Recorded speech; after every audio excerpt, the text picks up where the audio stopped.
Welcome to another interesting topic from the Bible. Well, welcome back to our detective series here, looking at numbers and dates in the Old Testament, discovering things that we may not have seen before. Today's investigation is going to be how old was Jacob when he came into Padamaran and married Laban's daughters. Uh, Now we know Jacob was really a deceiver. This man was by nature uh, deceptive, especially with his brother. He cheated his brother several times, and but he was no match for his uncle Laban, who was Rebekah's brother. Eventually came his father-in-law as well. Uncle Laban could read Jacob very well and knew that he was an easy mark for him for his wiles, and he took advantage of um, of Jacob in a terrible way. Uh, Laban made an agreement with him for Jacob to marry his daughter, and uh, the story goes that when Jacob arrives in Padamaran, after fleeing the wrath of his brother Esau had decided to end his life, kill Jacob for what he had done. But when Jacob arrives in Padamaran, he first person he really meets there is Rachel. Rachel is the daughter of Laban, actually his cousin, and he falls head over heels in love with this woman for the rest of his life. He's going to be that way. He's going to love this woman till till his dying day. So he ends up moving in with Laban's family and makes an agreement to marry Rachel, agreement to work 7 years for free labor for her hand in marriage. And when it came to the wedding night, Laban, being the scoundrel that he was, he tricked uh, Jacob. He gave the veiled woman to marry.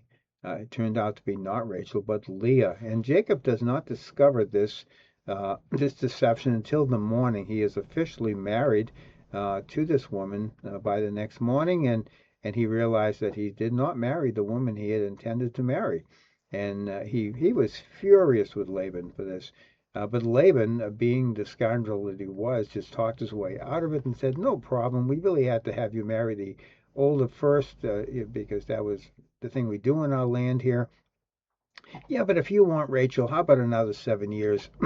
And we will just add that and make it 14 years of free labor, and you can have this other woman. Just fill your days uh, with uh, with uh, with Leah, the 7 days traditional honeymoon. Basically, they didn't use that term back then, but the um, but that traditional days with her, and then you can have Rachel. And the deal is now you owe me 14 years of labor. And Jacob was tricked into that 7 years and 7 years to 14 years of labor, and he ends up fulfilling that um, those years of his life. And so, by the end of the 14 years, this is the time when he will see that he had 11 sons and one daughter by that time. The 12th son, the 12 tribes of Israel, as we see, the last one would be Benjamin. But Benjamin was not born until after uh, Jacob left with his family from Padamaran and ended up giving his wife Rachel gave birth to Benjamin. Interesting here, if you go through and we do a little investigation, we can start taking some notes here and build a chart. And I have done this in a table here just so we can see. This is the order that Scripture gives of the birth of the children of Jacob through the women involved here. Now, he marries Leah and he's married to Rachel simultaneously. But the order of the children is Leah gives him his first four sons, Reuben, Simeon, Levi, and Judah, while Rachel is barren and not having children. Now, Rachel, very jealous of her sister. Rachel is, I think, more beautiful, but Leah is the more practical here and able to bear children, which was the important thing in the mindset back then. And she is beside herself because she has no children. And so she said, "I'm going to give my husband my maid," and this is Bilhah. And this this system worked because Bilhah gives birth to two children, Dan and then Naphtali. So this time now Jacob has six sons, and Leah seems to have given up having children for some reason here. So she says, I'm going to do what Rachel's doing, and I'm going to give my husband my maid and have children by her. And she ends up having Gad and Asher by Zilpah.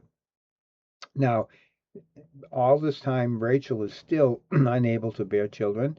And Leah, however, starts bearing children again, and she gives birth to three in a row here. She gives birth to Issachar, Zebulun, and Dinah. Dinah being the only daughter of Jacob. Now, Benjamin will be born later, but right now, Rachel has no children, but then God, in his grace, allows Rachel to become with child, and she gives birth to Joseph. Now, Joseph is born in the end of the 14th year of his stay, Jacob's stay in Padamaran. Benjamin will be born after they left. So let's do some forensic counting here, getting into our numbers of how we can work this out. Now, I came across the dating and the timing here when I was doing a study on Hebrews chapter 11, the Hebrews Hall of Faith. I was doing biographical studies of each person in there. When I came across Joseph, I started getting the clues to the numbers, and we can do some investigation here. We're actually going to have to work backwards from things that we find later in Jacob's life and Joseph's life that will work us back to the timing and the ages. So we need to go to Genesis chapter 47 and verse 9. By this time, there's a famine going on in Egypt. Jacob had been brought down with his family by Joseph into Egypt. And let's have my equipment read this passage for me. And Jacob said unto Pharaoh, The days of the years of my pilgrimage are 130 years, few and evil have the days of the years of my life been, and have not attained unto the days of the years of the life of my fathers in the days of their pilgrimage. So we see here that Jacob, the key in a point of investigation, is a clue here, is that Jacob was 130 years old when he came down, and he went before Pharaoh and gave his age. He was 130 years old. And Joseph was already in Egypt, and we can do a little more investigation, get some more clues here. How old was Joseph at this time? It's not just given by that way. We have to do some investigation. We have to get some clues here. If you go to Genesis 41:46, Joseph was age 30 when he became, and I'll use the term, prime minister of Egypt. He was number 2 man in Egypt after he had given the God's prophecy of 7 years of plenty and 7 years of famine. The Pharaoh elevated Joseph to be second in command of everything in the land, and he was age 30 at that time. Now, what happened by the time we get between Genesis 41:46, when we find out that he's 30 years old, and we get to 47:49, where Jacob says he's 130 years old? Well, we can figure that out fairly well, because the prophecy was 7 years of plenty and then another 7 years of famine. And by the time this all takes place, when Jacob comes down and lives in Egypt, the 7 years of plenty has already taken place. And Joseph, speaking to his brothers, said there are 2 more years. We've already had 2 years of famine with 5 more years remaining, so that with the 5 more years to come, we have to come with the calculation that how many years here? We can take when Joseph was 30 years old, we have 7 years of plenty and 2 years of famine. So we get 7 years plus 2 years is 9 years. And we add that to the 30 years, and we can say that Joseph was 39 years old when his father went before Pharaoh and gave his age as 130. So Jacob's age minus Joseph's age will give us the age of Jacob when Joseph was married, Joseph was born. So we take the 130 and we subtract the 39, and we come up with, in our forensic accounting here, that Jacob was 91 years old when Joseph was born. Interestingly, you would not have seen that easily without doing the deep investigation of checking all the clues. And here's some references. If you want to look these up, they're on the screen here. Genesis 41:46, Genesis 45:6, and Genesis 47:9. If you use those verses, it'll give us some help in finding the numbers. So we also know that Jacob was in Padan Aram for 20 years. And if you figure his age here, he left 6 years after the birth of Joseph. So that means that if he was 91 when Joseph was born, he was 97 when he left Padan Aram. But he had been in Padan Aram for 20 years, so that means when he got married to Rachel, he was, and Leah, if they get married as soon as he came there, he would have been 77 years old when he married for the first time. So he'd been there 20 years. So 77 years old is he was when he married. And we have to figure here, Rachel would have to have been, how old was Rachel back then? Rachel may have been only 19, even younger than that. She may have been as young as 13 or 14 years old. We know that she had to be married very young because when they left Padan Aram after 20 years, she was still of childbearing age, and Benjamin was not even conceived till after they left the land where Laban lived. Because if you go back and look at the story, when Rachel left with her husband and her sister, who was also Jacob's wife, she had stolen the idols of her father Laban.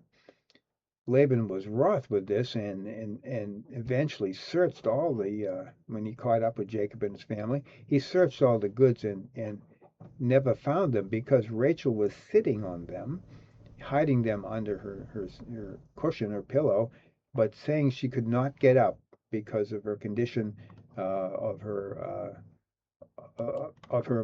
monthly cycle, and saying she could not get up. So it's clear that she was not pregnant at that time. So it was sometime later when she conceived Benjamin. And if you want to do a little more investigation, you can actually go through and build a chart. And I have done this in my Microsoft Excel tables, comparing the ages and the dates of when the ages are, and we can put these together. I have done this over time, and you can see some of these on the screen. You can see how old Jacob was when his father died or his grandfather died. And you can go through see the birth of Joseph, and all the way to the death of Jacob in Egypt at 147 years old. You can also go one more step further, and you can get the dating of when Joseph died. I think it's 110 years old at the time. So just a little thought here, adding to some color to this investigation. One of the greatest love stories in the Bible, I think, is Jacob's love for Rachel. Jacob loved Rachel from the very first time he saw her, and he never faltered in that love for her. To his dying day, he's speaking to her of her as being so important to his life. Yet you think about what God did here. When Jacob first went to Padan Aram, he wanted to marry Rachel. That was his desire. But God seemed to have other ideas for him because he ends up being married to Leah. Now, I don't believe Jacob became a believer until after he left Padan Aram. When he was 97 years old, there's the story of him wrestling with God, and he eventually seems to finally surrender his life. All the times he's saying, the God of my fathers, the God of Abraham, the God of Isaac, but not the God of Jacob, until he wrestles with God and seems to get saved at that point. He comes to know the Lord and trusting him fully for his salvation. But God had chosen Leah as his wife, and if Jacob was in fact a believer, yielded to God when he ended up waking up in the morning and married to Leah, he would have probably said, Lord, this is what you've chosen for me. I'll yield to you, and I'm sure this is your will for my life. But Jacob did not do that. Jacob still had his love for Rachel, and he ends up marrying Rachel in addition to Leah. And that's the way it was in the family. And when Rachel dies in childbirth, uh, but the line of Messiah does not come through Rachel. Joseph does, and it's a very important figure in the Bible, but he's not of the messianic line. The messianic line uh, came through Leah. Her fourth son, the fourth child of Jacob, is Judah, who will be of the line of Messiah. David will come from the line of Judah, and it seemed like God chose Leah to be the messianic line and coming through Jacob in that way. And the interesting part here, when uh, Rachel dies in childbirth, and her tomb to this day is visited in Benjamin, the tomb where she died. And she was buried. Jacob buried her after she had given birth to Benjamin and died in childbirth, and that's where her tomb ended up. But her in Bethlehem, Leah, on the other hand, ends up with in the tomb in Machpelah. Machpelah is the cave that God had Abraham had bought when his wife Sarah had passed away. He made a great mourning for her, bought this place to with great respect and to bury her in this cave with great respect and respect for her life and her death. And later, it's interesting. In that same tomb, Abraham's ends up. We find that I believe Isaac and Rebecca are there, and Leah, when she passes away, Jacob will see that she is buried in that same tomb where his father and grandfather are, and Jacob will be in that same tomb, uh, put in there by Joseph when Joseph brings him back after Jacob dies at age 147 in Egypt. So that's kind of interesting story that it's although Jacob loved Rachel, God seemed to have chosen Leah, Leah being the line of the Messiah, Leah bearing Judah, who would eventually have a descendant by the name of David, who David will have a descendant by the name of Jesus of Nazareth. And so that's our investigation. Thank you for spending time with us today, looking into this study. I hope you'll look a little further into it. And thank you for listening.